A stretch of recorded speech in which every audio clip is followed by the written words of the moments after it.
మిర్చి యార్డుకు ఎంత పేరుందో అవినీతి కూడా అదే స్థాయిలో ఉందా? ఇక్కడ ప్రతి పనిలో అవినీతి దోపిడీ పెరిగిపోయిందా?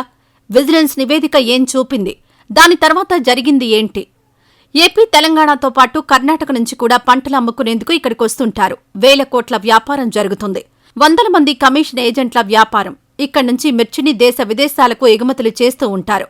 అందుకే గుంటూరు మిర్చి యార్డుకు రైతులొస్తే పంటకు మంచి ధర లభిస్తుందని రైతుల నమ్మకం. సీజన్లో రోజు 1,00,000 టికెట్ల మిర్చి ఇక్కడకు తీసుకొస్తారు. అంతటి పేరున్న యార్డ్లో అవినీతి కూడా అంతే స్థాయిలో జరుగుతుంది. రైతు యార్డుకు పంట తీసుకొచ్చినప్పటి నుంచి శాంపిల్స్ పేరుతో మిర్చి తీసుకోవడం మొదలుపెట్టి జీరో బిజినెస్ యార్డుకి రావాల్సిన దానికంటే ఎక్కువ కొట్టడం, ఇలా ప్రతి చోట దోపిడీ. గత 5 ఏళ్లలో భారీ స్థాయిలో అవినీతి జరిగిందని పెద్ద ఎత్తున ఆరోపణలొచ్చాయి. దీనిపై ప్రభుత్వం విజిలెన్స్ విచారణకు ఆదేశించింది. మొత్తం 347 కోట్ల అవినీతి జరిగినట్లు తేల్చారు. ఇదే విషయాన్ని ప్రభుత్వానికి నివేదిక రూపంలో విజిలెన్స్ అధికారులు అందజేశారు. దీనిపై చర్యలు తీసుకోవాలని ప్రభుత్వం ఉత్తర్వులు జారీ చేసింది. తాజాగా గుంటూరు పశ్చిమ ఎమ్మెల్యే గల్లా మాధవి మిర్చి యార్డులో జరిగిన అవినీతిపై మండిపడ్డారు. వైసీపీ హయాంలో వైసీపీ నేతలు భారీ ఎత్తున అక్రమాలకు పాల్పడ్డారని ఆరోపించారు. ఏ విభాగాల్లో ఎంత అవినీతి జరిగిందో చెప్పుకొచ్చారు. మిర్చి యార్డు ప్రతిష్టను కాపాడి రైతులకు నమ్మకం కలిగేలా అధికారులు చర్యలు తీసుకోవాలని ఎమ్మెల్యే డిమాండ్ చేశారు. గత వైసీపీ హయాంలో గుంటూరుకు చెందిన కీలక నేత మార్కెట్ యార్డులో అంతా తానై చక్రం తిప్పారు. ఏం జరగాలన్నా ఆయన కనుసన్నల్లోనే జరిగేది. ఇప్పటికీ ఆ నేతపై ఎలాంటి చర్యలు తీసుకోకపోవడంపై ఎమ్మెల్యే గల్లా మాధవి ఆగ్రహంగా ఉన్నట్టు తెలుస్తోంది. దీంతో పాటు మరికొందరు వైసీపీ నేతలు బినామీల పేర్లతో కమిషన్ వ్యాపారులుగా లైసెన్సులు పొందారు. ఒకే కుటుంబంలో 2-3కి లైసెన్సులున్నట్టు, అర్హత లేని వారు కూడా పొందినట్టు ఆరోపిస్తున్నారు. మరి విజిలెన్స్ నివేదిక ఆధారంగా ఎలాంటి చర్యలు తీసుకుంటారో చూడాలి.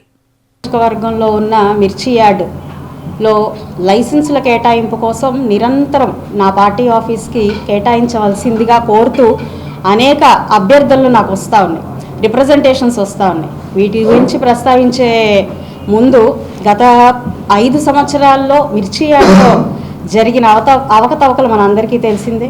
విజిలెన్స్ వారిని ఏర్పాటు చేసుకుని మరి దాంట్లో జరిగిన కుంభకోణాలని, అవినీతిని మనం బయటపెట్టే ప్రయత్నం కూడా చేస్తున్నాము.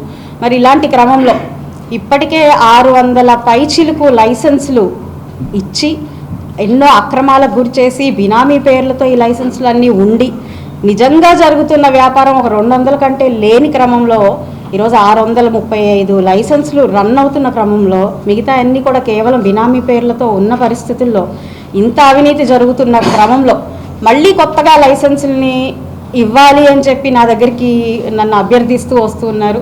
మరి వీటన్నిటికి కూడా ఒక చెక్ పెట్టే అవసరం ఉంది. మరి కూటమి ప్రభుత్వం ఏర్పాటు అయినప్పటి నుంచి కూడా మాన్యశ్రీ అచ్చెన్నాయుడు గారు రివ్యూ మీటింగ్లో పెట్టుకొని కూడా ఇక్కడ జరుగుతున్న అవకతవకల మీద ఉక్కుపాదం మోపుతామని చెప్పి ప్రతి ఒక్కరికి కూడా హామీ కూడా ఇవ్వడం జరిగింది.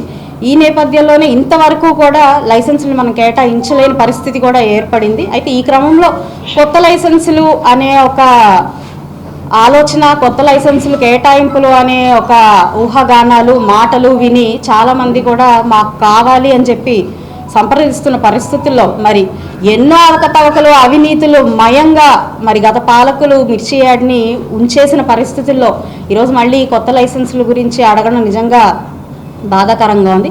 ఈ అంశాలన్నింటినీ కూడా ముందుకు తీసుకెళ్తూ ఈరోజు ఒక రిప్రజెంటేషన్ రూపంలో అచ్చెన్నాయుడు గారికి, అదేవిధంగా మన కలెక్టర్ గారికి అండ్ మరి మన మిర్చి యార్డ్ కమిషనర్ గారికి, సిఎస్ గారికి, ప్రిన్సిపల్ సెక్రటరీ గారికి అందరికీ కూడా ఈ యొక్క రిప్రజెంటేషన్ని రెడీ చేసి ఇందులో జరుగుతున్న అవినీతి మీద ఉక్కుపాదం మోపాల్సిందిగా వారిని అభ్యర్థిస్తూ, కొత్త లైసెన్సుల మాట దేవుడెరుగు, ఉన్న లైసెన్సుల్లోనే ఎన్నో అవినీతి కార్యక్రమాలు జరిగినప్పుడు బాగా జరుగుతున్న వ్యాపారస్తులు ఏంటో గుర్తించి అవినీతికి పాల్పడని ఆ లైసెన్సులు మాత్రమే ముందుకు వెళ్ళేలాగా వారిని చర్యలు తీసుకునే విధంగా నేను కోరుతూ ఈ యొక్క లెటర్ని రెడీ చేయడం జరిగింది. వాళ్ళందరికీ కూడా దీన్ని అందజేయడం జరుగుతుంది. కాబట్టి ఏదేమైనా కానీ పశ్చిమ నియోజకవర్గంలో ఎలాంటి అవినీతికి, అక్రమాలకి ఆస్కారం లేని ఒక రాజ్యాన్ని, పరిపాలనని అందించడమే నా ధ్యేయంగా ఈరోజు ఇక్కడ పరిపాలన కొనసాగిస్తూ ఉండాలి అని దృఢ నిశ్చయంతో ఉన్నాను. ఈ వీడియో నచ్చితే లైక్ చేయండి. అలాగే మా ఛానల్ ని ఫస్ట్ టైం కనుక చూస్తున్నట్టయితే ఇప్పుడే సబ్స్క్రైబ్ చేసుకుని పక్కనే ఉన్న గంట సింబల్ ని యాక్టివేట్ చేసుకోండి. అప్పుడే మేము పెట్టే ప్రతి వీడియో మీకు నోటిఫికేషన్ గా వస్తుంది. అలాగే ఈ వీడియో పూర్తిగా చూసినందుకు ధన్యవాదాలు.